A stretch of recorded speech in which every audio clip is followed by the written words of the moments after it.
Assalamualaikum warahmatullahi wabarakatuh and a very good morning. Thank you, my boss, Dr. Amiruddin, MC for today. All the speakers, all the gurus, committees, and fellow friends, IT personnel, the company's friends, and all. So today, our first presenter as a video symposium. This is a very not a very high class block, which is interscalene. You all did, I think, most of the time, and then this the basic block that we perform actually. So I'm not a good speaker, so hopefully you can bear with me, concentrate here because no other talk at the moment. So I need to mention that no financial disclosure to report. And then I'll talk about anatomy of the brachial plexus. We'll try to see the structures, surround muscles, fascia, nerve, and blood vessels. And then briefly talk about the indication, contraindication, complication that to worry of, and then video scanning, scanning before the giving block, and then any clinical pulse or key point that we can bring home. Actually, here in this video, I will show the identification of the structures around our area of interest. This is our muscle fascia removed, and then lateral view of the human anatomy. And then we concentrate at the area of our interest for interscalene. After we remove platysma muscles, and then we remove the trapezius at the back, and then after we remove the sternocleidomastoid, here we can see the brachial plexus already in between the scalenus muscles, medius and anterior. And after we remove all the scalenus muscles, so here our C5, and then come to the C6, and then C7. After that, the C8, and then the T1 that comprise the brachial plexus that come out from the roots of the spinal nerve. This is area of our interest where the injecting of the local anesthetic drug should be, which is in between the C5 and the C6 area. So the brachial plexus actually formed by the union of the ventral rami from the C5, C6, C7, C8, and T10, and provide majority of the sensory motor of upper limb to the upper limb. From the root, the nerve come out and then join together to form the trunks, which is superior, medial, and inferior. Some books say upper, middle, and lower. So last time when we concentrate for the exam, part 2, some student asked either which one is the correct term. I think both we can use. Prof, is it right? Then after that, it formed the division, which is anterior and posterior division. And then the terminal to the lateral, branches to the lateral posterior medial cord, and then terminal branches to the all the small nerve. So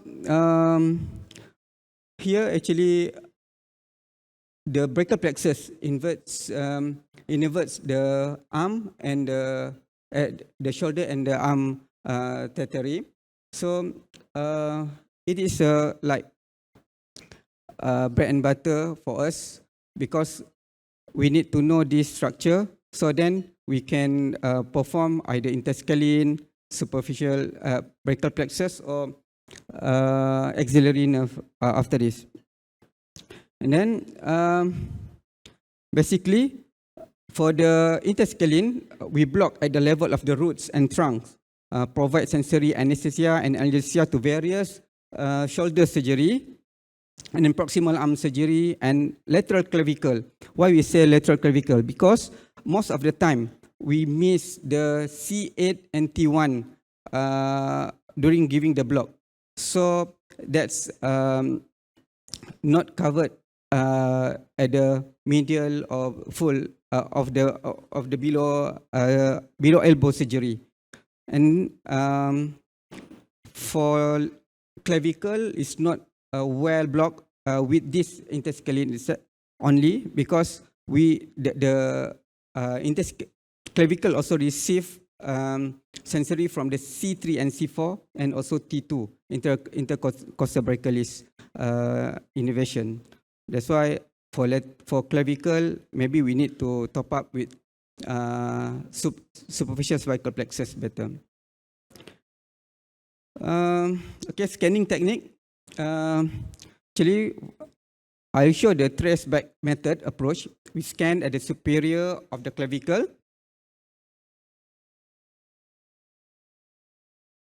Okay, we scan at the superior clavicle until at the midpoint of the monitor, until the ribs show at the midpoint of the monitor, and then slowly trace up in cephalic direction until we can identify the ASM,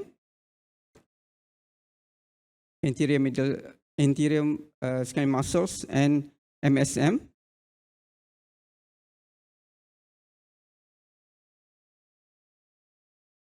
Okay, and then we can trace the sternocleidomastoid there, the prevertebral fascia, which is lies on the anterior brachial plexus, and then using the Doppler.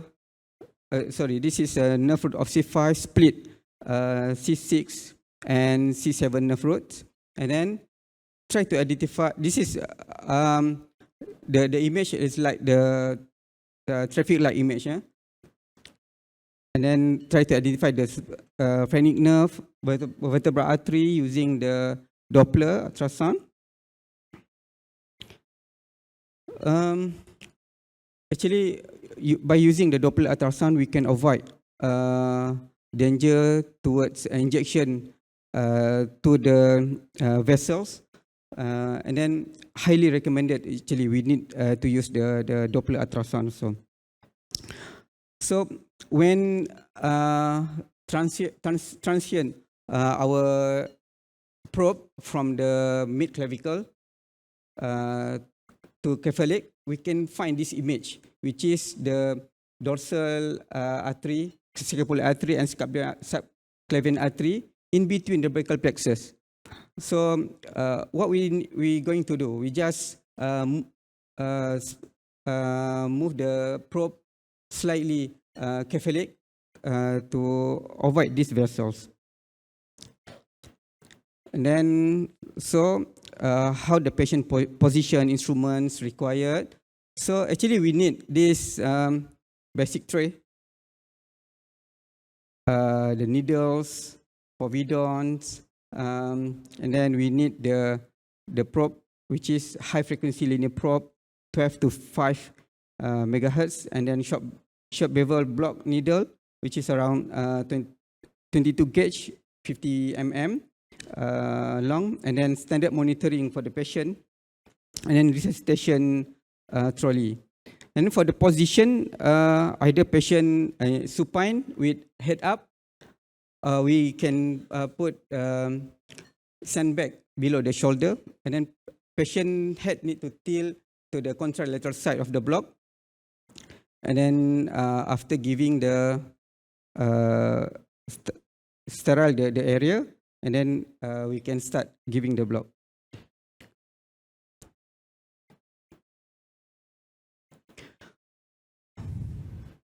So after the confirming the landmarks, anterior scalene and medial scalene muscles, and then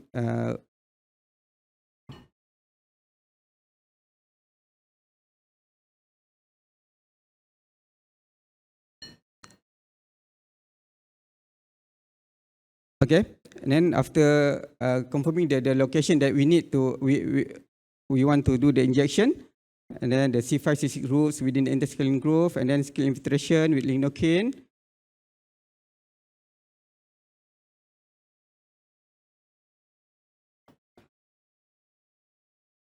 And then use in-plane technique, lateral to medial, and then aim to place the needle in between the C5 and C6. See here,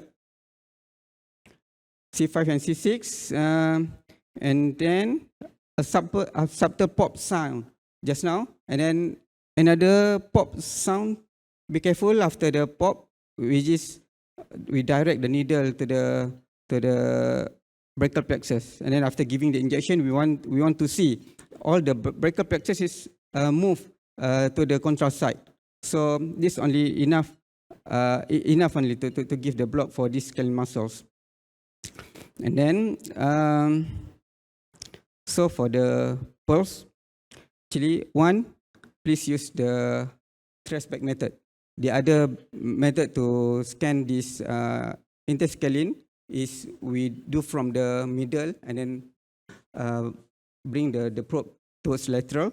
But this is the trace back method is more easier, especially for the big patient, short neck patient, and then for beginner practitioner, and then we need to identify, the second one, we need to identify the nerve root, which is C5, C6, and C7.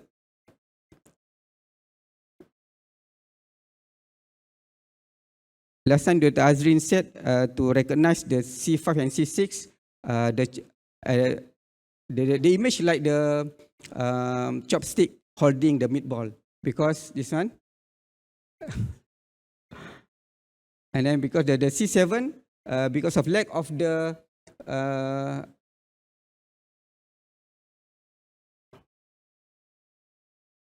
okay, sorry. And then we need to identify the phrenic nerve as well.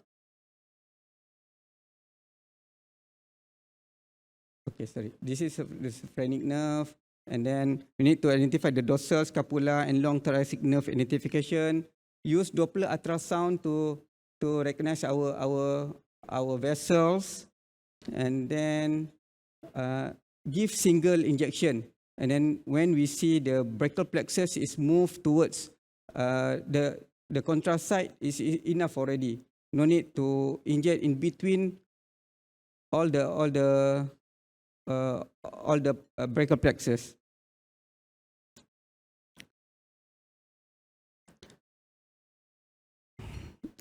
Okay, and then the complication, actually, this all the complication that we need to avoid, which is got Horner syndrome, phrenic nerve block, recurrent laryngeal nerve block, epidural and subarachnoid injection, hematoma, intravascular injection, and so on. So be careful. So with that, I'm so sorry for anything. This is our team in KPJ Rawang, Dr. Kamal, Dr. Fatma, and me. We have our regional zone here, and then Alhamdulillah, until now we are performing around 30 to 50 patients per month, which is more than 1,000 block per year. So hopefully we can improve our skills then. With that, thank you very, very much.